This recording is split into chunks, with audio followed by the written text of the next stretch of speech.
Welcome back, everyone. Again, my name is Andrew Castleberry. We're doing part 2 of episode 1, so an introduction into financial planning. So today, what we're going to be really looking at is how to look at setting up financial goals. So how do you think about and how do you set up a financial goal?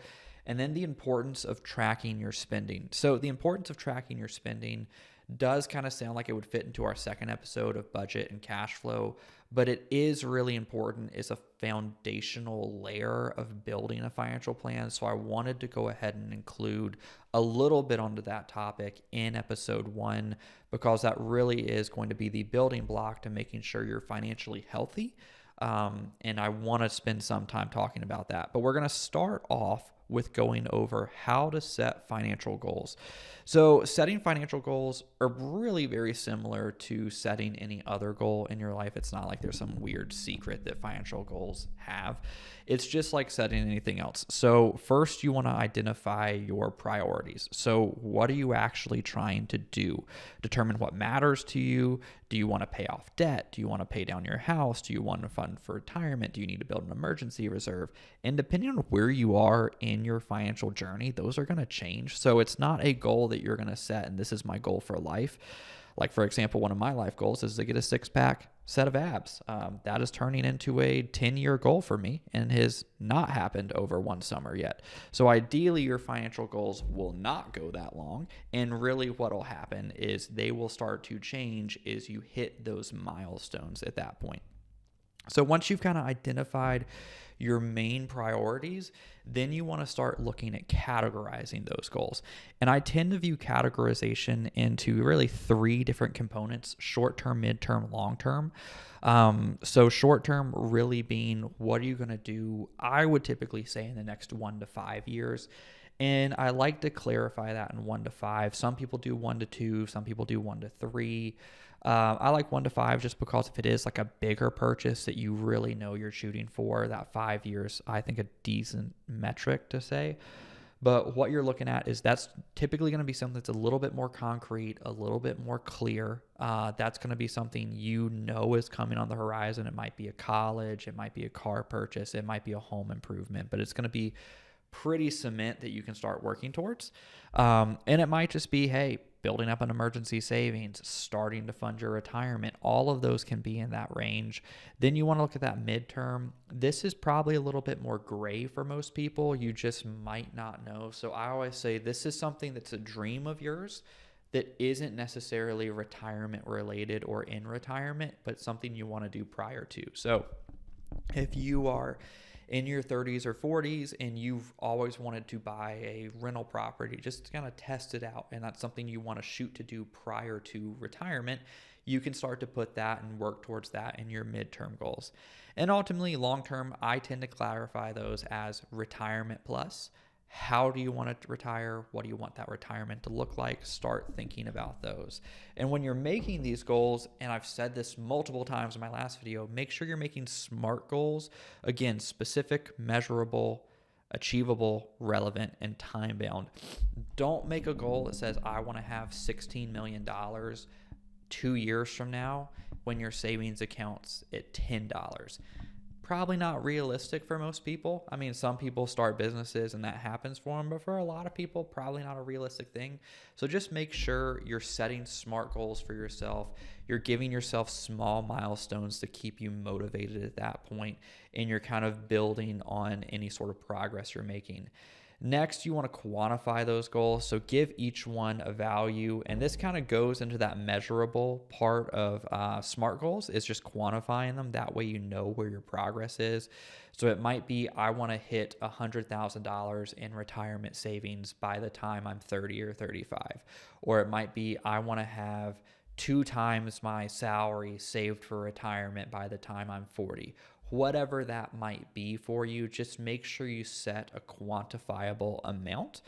And then you want to create a timeline for that. Again, this goes back to all of these are going to fit into what a SMART goal is, but create a timeline. So set a certain measure for yourself. And I would oftentimes, for like, especially those midterm or long-term goals, don't make the timeline 2 decades out. That's just extremely hard to stick with. Make more progressive timelines. Like, so if it's, I want to get to where I can retire at 60, all right, we'll figure out how much do you need to be saving a year? What percentage of your income? And if it's 10% of your income and you're only saving 3, we'll say, all right, well, I want to get to 10% savings over the next 3 years. So set goals for, all right, well, if I need 10%, how many bumps up a year do I need to get that to? Is it I need to do 1 a quarter? Do I need to do 2 every year at some point in time? Do I need a 2% increase to my 401k every 6 months? But make those reasonably shorter timeframes so you can keep yourself motivated and make sure you're hitting those goals. Next, which is what I just talked about, but breaking down larger goals into smaller steps. So same thing with creating a timeline. Make them bite-sized so you can build on it. Don't just jump into, hey, I want to do this massive thing that's potentially maybe very new to me. Make sure you're kind of adjusting those every single year and making them into little bite-sized portions, and ultimately review them regularly. So the same thing we talked about in our last episode of reviewing your financial plan on a regular basis, ideally like annually. You want to make sure you're reviewing your goals on a regular basis. Make sure as you achieve one, you're setting the goalpost a little further away. You keep moving that goal further and further away because you want to achieve it. You want to build on that momentum, but you want to make sure that momentum continues to go forward. So whether that's paying down debt, whether that's really pumping money into your investments, whether that's really trying to build up your business, you want to make sure you're setting goals that are achievable, but goals where you can hit it and then where's the next step? Where is the next step?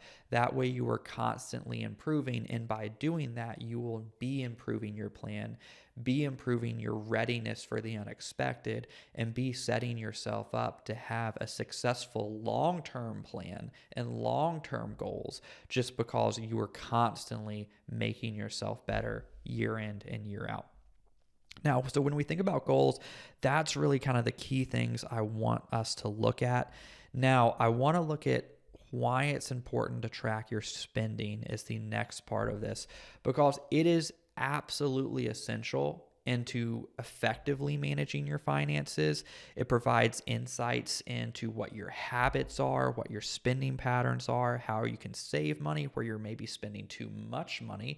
And it has a lot of benefits. It can help you just generally with some people just have a sense of peace knowing where their money's going, and it can help build a lot of healthy habits in other parts of your life as well. But really, when it comes to building a financial plan, if you don't have a handle on just the basics of tracking your spending, and I'm not even talking about creating a budget, I'm just talking about knowing where your money is going, that is extremely important. So some of the benefits you want to look at is it really does increase your awareness. And as much as this sounds cheesy, that can empower you to really move forward. So if you know, hey, this is what I'm spending, this is what I'm making. First off, if you're spending more than you have coming in, that's a problem and you want to address that. But at least knowing that very broad what your net cash flow is on a monthly basis is extremely, extremely important.